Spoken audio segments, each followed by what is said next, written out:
Baixa um pouquinho aí, viu, gato?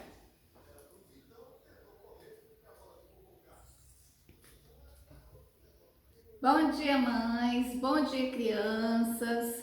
Hoje nós vamos trabalhar mais uma atividade. Bom, meu nome é Simone, eu sou professora da Rede Municipal de Ensino de Casa Branca, São Paulo. E atualmente eu estou trabalhando na educação infantil com uma sala de multisseriada de 4 e 5 anos. E um exemplo desse tipo de peixe são as arraias. Elas são muito lindas, né?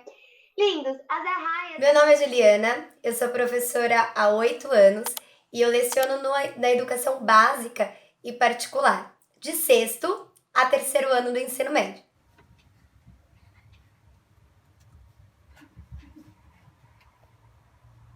Meu nome é Suede, eu dou aula há 6 anos. Comecei dando aula como professor de inglês numa escola de idiomas.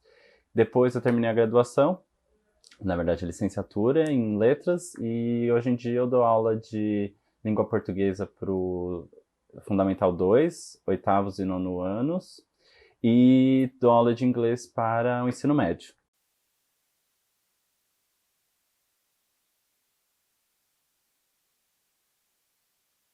Eu sou a professora Alessandra Lopes, eu trabalho na rede estadual de São Paulo e na rede municipal de São Paulo. Na rede estadual, eu sou professora de sala de recursos, que é sala multifuncional para deficientes intelectuais. E eu atendo os alunos na faixa etária desde o primeiro ano do ensino fundamental, então é 6 anos de idade, até a terceira série do ensino médio. E na rede municipal, eu sou professora alfabetizadora do ensino fundamental e eu trabalho com crianças do primeiro ao quinto ano e a idade é de 6 a 11 anos. Boa pergunta, Larissa. Eu não lembro de cabeça a data da prova. Peraí, da data da entrega do item. Deixa eu só ver aqui, que eu acho que eu tenho... Deixa eu pegar o... Ai, criatura, peraí, gente. Eu tenho que... Deixa eu verificar aqui do lado dela, porque ela tá se sentindo meio sozinha, né? Fala assim, fala... Oi, gente. Hoje eu tô uma pessoa mais manhosa, né? Eu quero a atenção de todos. Aí, tá vendo? Ela olha pro computador, ela para. Você vê como essa pessoa tá manhosa, né? Então, peraí. Meu nome é Thaís Saraiva, eu sou professora há mais ou menos uns 12 anos. Eu comecei minha carreira, né, como professora em 2008, já na faculdade mesmo, então eu já tinha me formado mais ou menos uns 3, 4 anos, aí eu comecei a dar aula de uma forma meio que, como eu posso dizer, eu gosto de brincar que eu caí de paraquedas, né, porque eu não tinha essa relação de ser professora. Escolhi ser professora, talvez não seja nem a palavra escolhi. Eu acho que eu já era professora. Então, desde muito pequena, eu sempre quis ser professora. Tudo me levava a ser professora. No início foi muito por acaso que eu decidi dar aula. Na realidade, eu fui convidada por uma amiga. Ela tinha assumido algumas aulas e ela não conseguia pegar 2 aulinhas. Só que uma coisa que eu achei que ia demorar alguns meses, que eu só queria juntar um dinheirinho, acabou que eu fui estabelecida no local, me contrataram de vez e eu amei. Porque a gente, quando é jovem, a gente quer, assim, primeiro arrumar um emprego, né, para se manter, ter o dinheirinho da gente, depois talvez pagar uma faculdade quando não consegue, e aí vai estudando, especializando e conseguindo uma coisa melhor. Mas de imediato foi o que eu escolhi, ser magistério. Mas eu tive ótimos professores, eu tive excelentes professores e eles, assim, eu acho que contribuíram muito para que eu gostasse mesmo dessa profissão e que eu me identifiquei nela. As 2 maiores cidades brasileiras suspendem aulas e eventos públicos. Em São Paulo e no Rio de Janeiro já ocorre o que se chama de transmissão comunitária, quando não é mais possível identificar a origem da contaminação. O ministro da Saúde, Henrique Mandetta, anunciou novas medidas de prevenção. As aulas da rede pública de ensino serão canceladas de forma gradual até serem suspensas totalmente na segunda-feira, dia 23.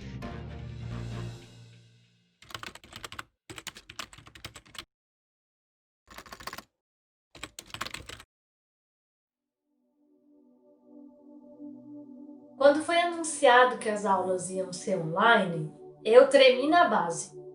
Porque volta aquela questão de a Alessandra, professora que gosta, que brinca, que dança, que canta. Como é que ela vai fazer isso na frente de uma câmera sozinha num espaço aqui? Primeira coisa que me veio na cabeça, além de surtar, porque afinal de contas a gente surta um pouquinho, né? Porque, assim, né, em termos pessoa, você fica super preocupada, ansiosa, porque você acha que aquilo em algum momento vai entrar pela sua porta, né? Aquela doença vai entrar pela sua porta e vai atingir a sua família de alguma forma. Aí, pensando do ponto de vista de professor, você sabe que você vai ter 2 vezes mais trabalho, você vai ter que refazer cronograma, você vai ter que repensar trabalho, você vai ter que pensar agora numa outra lógica de dar aula, refazer aula. Aí nessa hora você surta. A primeira coisa que eu pensei, inclusive como bióloga, meu Deus, até quando? Eu não consegui imaginar um ano sem dar aula. Eu não consegui imaginar um ano sem fazer o que eu mais gosto de fazer, sem ter esse contato com os meus alunos, que para mim é muito importante. Então, no dia que a diretora entrou nessa sala dos professores e deu a notícia, nossa, eu queria muito chorar, eu queria muito ir para minha casa e falar, acabou, tá perdido, a gente não vai voltar mais. Então, de início, foi assim, surpresa para todo mundo, porque no início a gente pensava mais na questão da saúde mesmo, né? Os riscos, a saúde. Depois veio aquela questão financeira, que a gente não sabia como que ia ficar suspensa as aulas, e aí a gente depende da questão econômica financeira, como é que ia ser. Nós fomos jogados na fogueira de tal forma, e assim, agora esse nós é mais geral ainda, nós, professores e alunos, a educação de um modo geral, foi jogado na fogueira de tal forma que ou nós pensávamos em algumas situações criativas para resolver esse problema, ou simplesmente o ano já está considerado meio perdido em algumas situações, aí seria um ano realmente perdido, inclusive nessa lógica da educação. Para o ensino remoto, a gente precisou fazer algumas adaptações. Não tivemos assistência, o professor, né, eu tenho que fazer tudo, desde criar um link para o aluno começar a aula, posicionamento de câmera. Mas algumas instituições não deram o tempo hábil também para a gente se preparar. Então, assim, foi tipo, começa. Mas como? Não sei, só vai. Eu, assim, tive que aprender, né? Porque eu não tinha conhecimento, né? Então, a minha sorte foi que os meus filhos estavam aqui também, né? Porque eles também estavam tendo aula remota e eles também já estavam, né? Através das plataformas de ensino da faculdade deles, né? Então, eles me orientaram, eles me ajudaram muito nessa parte. Eu não moro sozinha, eu moro com outras pessoas, eu moro com a minha avó e com a minha mãe. Nós temos vidas completamente independentes. Então, foi muito difícil no começo. Adaptações no sentido de horários. A minha mãe tinha um horário para sair, ela precisou ajustar o horário dela no meu intervalo, porque quando ela sai, os meus cachorros latem. Eu não conseguia dar aula nesse momento, então hoje ela sai um pouquinho mais cedo para dar tempo deles latirem no meu intervalo e eu começar a aula depois. Então, muitas coisas foram mudadas. Eu trabalho 3 vezes mais do que eu trabalharia no presencial, justamente por fazer essa adaptação, pensando do tipo, se sou eu do outro lado da câmera, se sou eu do outro lado daquela tela, como que eu vou aprender? E aí eu fico pensando em vários mecanismos que eu gostaria de ter para aprender, para que eu consiga passar o conteúdo, eu vou tentando trazer isso. Muitas vezes você consegue preparar alguma coisa, você acha que vai sair lindo e maravilhoso, e não sai.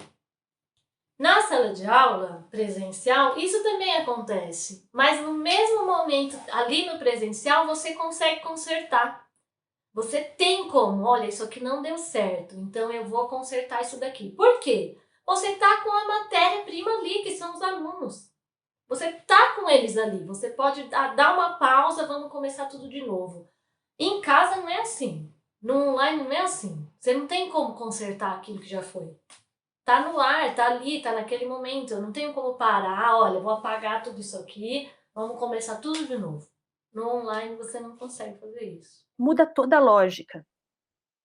Primeiro porque aula presencial, você tem uma dinâmica. Aula no computador, não importa se ela seja síncrona ou assíncrona, ela tem uma lógica completamente diferente. e porque você tem um intermediário, né? Assim, o fato de você ter um intermediário no meio do caminho, você já não vai ter a mesma relação, o mesmo impacto, a mesma certeza de que aquilo está chegando da forma como tem que chegar. A educação infantil não criou plataforma para estar trabalhando com as crianças. A educação infantil foi só pelo WhatsApp mesmo. Então tinha que ser coisa bem simples, né? Rápida, porque a orientação praticamente era para a mãe. Porque para a criança a gente até falava, tinha o jeito de falar, como se a gente tivesse a criança lá do outro lado assistindo a gente. Mas a gente sabe que na maior parte das vezes a mãe nem colocava para a criança assistir, certo? A mãe assistia e ela por conta fazia ali o mais rápido possível do jeito dela. Não temos só o aluno para trabalhar. Nós não temos só o conteúdo para ensinar para o aluno. Então eu cumpro a parte burocrática também que eu cumpria na escola. Eu vou poder dormir pelo menos mais 5 minutos, mais 10 minutos, né? Porque eu não tenho que me deslocar de um lugar para o outro. Lê do engano. Tem dias que eu acordo mais cedo do que eu acordava antes. As minhas orientações, né, era assim, eu preparava um resumo, né, para mim fazer rápido e para ser clara, né, com a criança, com a família. Mas durante, às vezes, a gravação, às vezes eu errava, eu tinha que começar de novo. Ou então vinha os gatos subir em cima das minhas coisas, atrapalhava, ou era as maritacas, ou era o galo da vizinha. Então era um show, né? O padeiro passando na rua, né, fazendo barulho. Olha, eu acho que os alunos, quando começou toda essa coisa da pandemia, eu acho que a primeira coisa que eles fizeram, assim, porque se eu fosse aluno eu estaria fazendo igual, gente, assistindo, comendo pipoca. Porque, assim, é um show de comédia. São várias coisas que eles entram e falam: Pro, eu entro só pra ver qual é a próxima besteira que você vai fazer. Pro, eu entro só pra ver a sua cara, porque às vezes a imagem trava e você fica... A separação entre pessoal e profissional na vida de um professor antes já era uma linha tênue. Com a pandemia essa linha se desfez, porque você está no seu ambiente, né, no ambiente que seria pessoal da sua casa, você tem que dar aula, preparar um almoço, ou, sei lá, os cachorros estão brigando, você tem que ir lá pegar o cachorro e ver, oi, peraí, pessoal, um minutinho que eu vou ali resolver. Eu não sei se as pessoas têm a dimensão dessa questão que é muito grave, é muito sério, que as pessoas acham que o professor, que ele tá lá na casa dele trabalhando, ele tá só fazendo a aula. Não, tá acontecendo tudo ao mesmo tempo. Então, assim, estar em casa trabalhando dessa forma é muito complicado para a profissão da educação. Quando eu saía de casa, ia pro colégio, tudo que ficava na minha casa permanecia nela. E agora é tudo muito mais difícil. Então eu estou dando aula, mas eu estou preocupada porque eu ouvi um barulho lá embaixo e eu não sei se a minha avó caiu. Então, de uma certa maneira, isso interfere muito.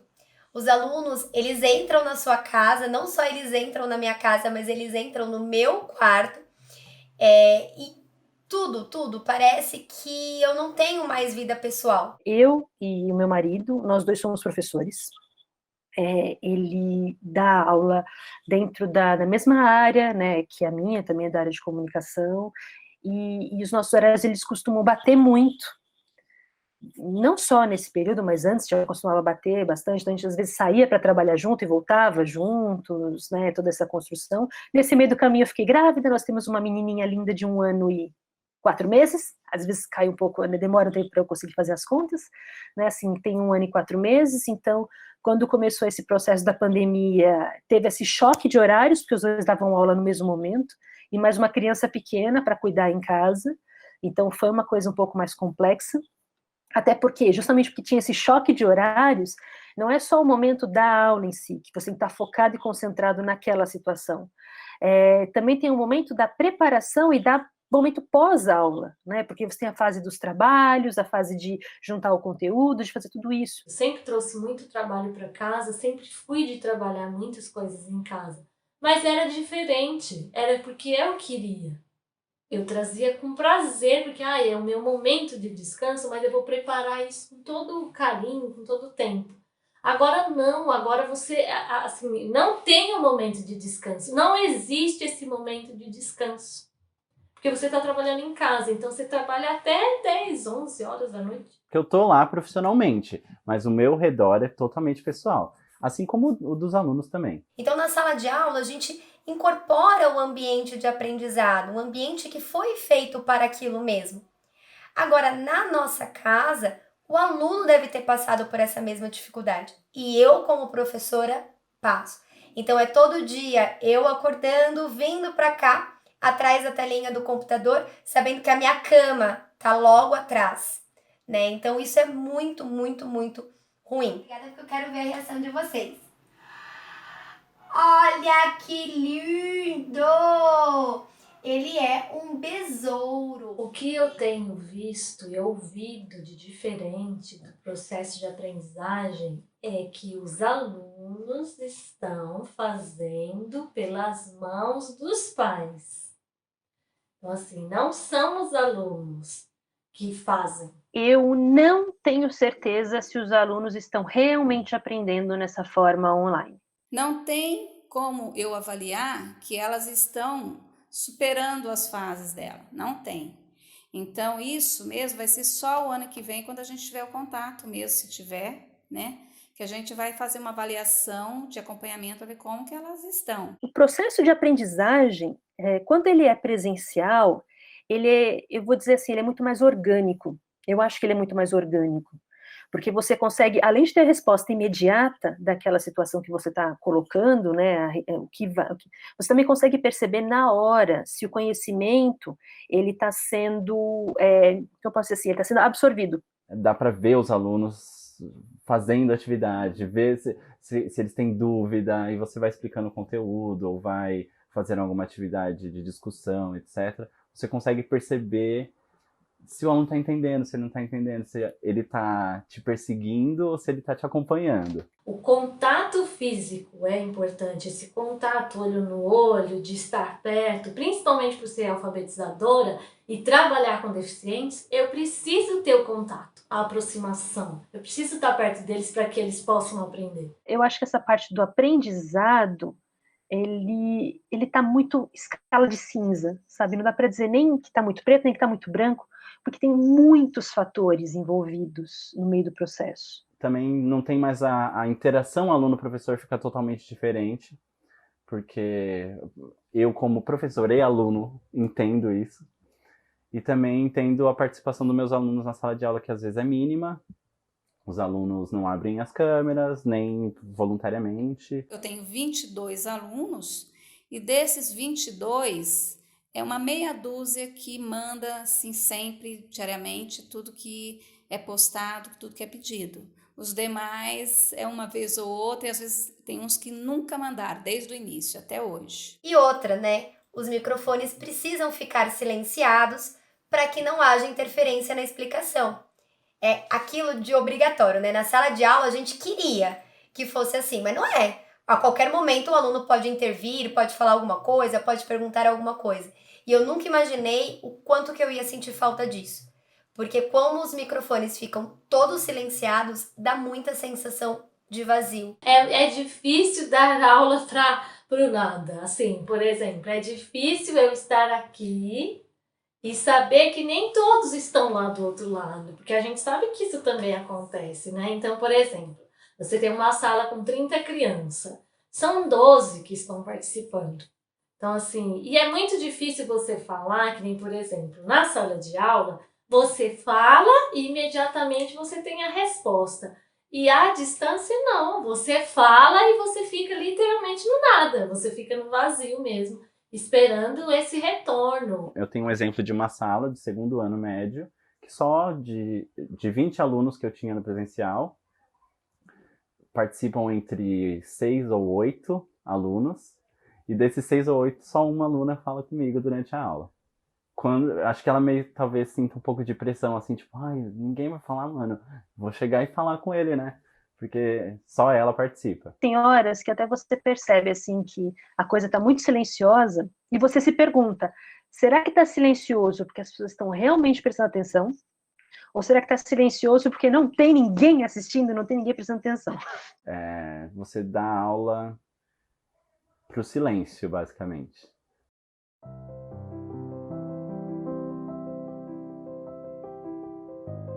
Acho que a primeira coisa que eu vou fazer quando eu entrar na sala de aula, primeiro vai ser agradecer a Deus porque eu sobrevivi, eu estou aqui, né? E depois arregaçar as mangas, né? E procurar ver aonde que ficou, né, os atrasos, né? Conhecer os alunos melhor e procurar estar ali trabalhando com eles novamente e corrigindo aquilo que não foi possível nesse ano, né, que a gente está com essa pandemia, com esse período difícil que a gente está passando. E eu espero que a gente tenha bastante disposição e saúde para isso. Vai ser conversar. Eu vou precisar saber de muitas coisas. Eu vou precisar reconhecer a criança. Não é conhecer, é reconhecer. Reconhecimento do espaço, reconhecimento dos amigos, reconhecimento dos funcionários, reconhecimento dos pais, né? Não é só o rever. E ter todo esse espaço de conversa, porque eu acho que a gente sempre precisa dar esse espaço, dar a oportunidade. A primeira coisa que eu vou fazer quando eu entrar numa sala de aula é gritar para todo mundo: acabou! E vamos trabalhar, porque a gente tem um ano inteiro para recuperar. Basicamente isso. Depois, obviamente, eu vou abraçar todo mundo, bater papo, saber como é que vai ser, como é que foi esse período de pandemia. A primeira coisa que eu vou fazer quando entrar numa sala de aula é lotar a lousa. Lotar. Eu sou baixinha, eu não alcanço no início, mas eu subo na cadeira, não tem problema. Pego a cadeira, subo, eu quero lotar a lousa desde o comecinho, na primeira linha, até a última. Cheia de cores, cheia de desenhos, cheia de textos. Eu não parei para pensar nisso, como é que vai ser a volta para o presencial ainda. Eu acho que é justamente para não criar uma expectativa que, às vezes, pode ser que ela não se cumpra logo de cara. Pode ser que ela vai se cumprir, mas não logo de cara. Uma outra questão também desse isolamento que dá pra gente perceber é que alguns pais enxergaram os filhos que eles não viam e que eles não sabiam o grau de dificuldade da criança. Muitos pais não participam da escola. Eles vão lá, entregam a criança e vai lá buscar. Eles não sabem do processo da criança. E agora, estando em casa, alguns pais até relataram pra gente que agora eles sabem o quanto é difícil ser professor e que ele não tinha noção de que o filho dele não sabia. Os pais agora estão vendo os alunos, os filhos deles estudando e vendo que às vezes eles não estudam, sabe? Eles começam a perceber certos comportamentos. Acho que isso talvez tenha sido positivo, porque antes, atrás da porta da escola, tudo acontecia lá. Ninguém via, ninguém sabia como que o filho se comportava, como o filho interagia, etc.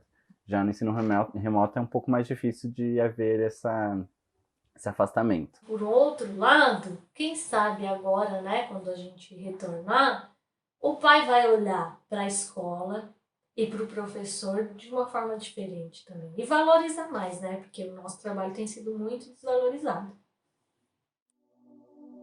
A maioria das instituições não levou em consideração. A gente está no meio de uma pandemia.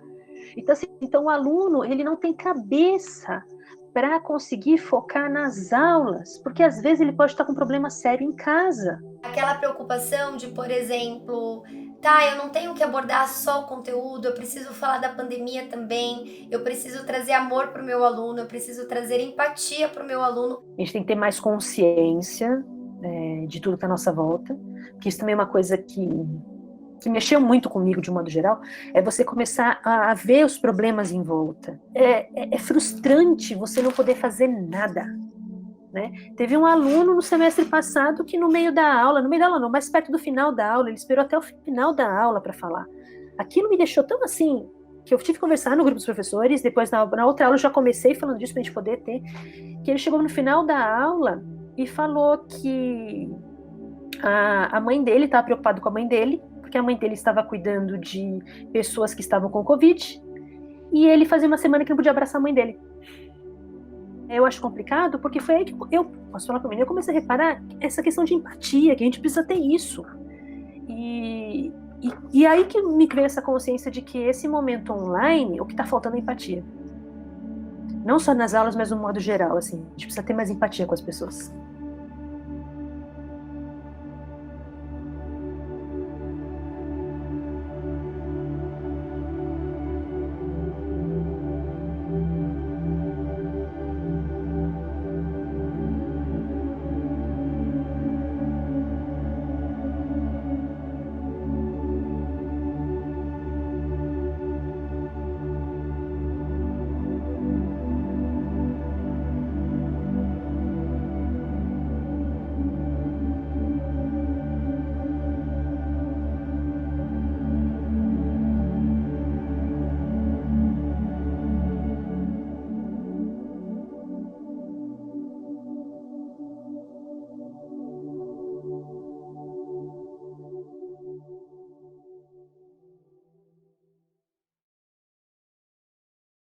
Palavras que entraram, assim, o professor de língua portuguesa deveria odiar. Novo normal. Novo normal, não existe essa palavra. Que não existe novo normal. Depois, distanciamento social. Não, o pessoal falava uma antes. Isolamento social. Gente, ninguém tá isolado socialmente, a gente só tá afastado. Então é afastamento ou distanciamento físico. Basicamente. Depois, pensa nisso. Então esse foi pro final. É distanciamento físico. A gente só tá fisicamente distanciado. Online, tamo aí. É isso aí. E é isso aí. Até a próxima.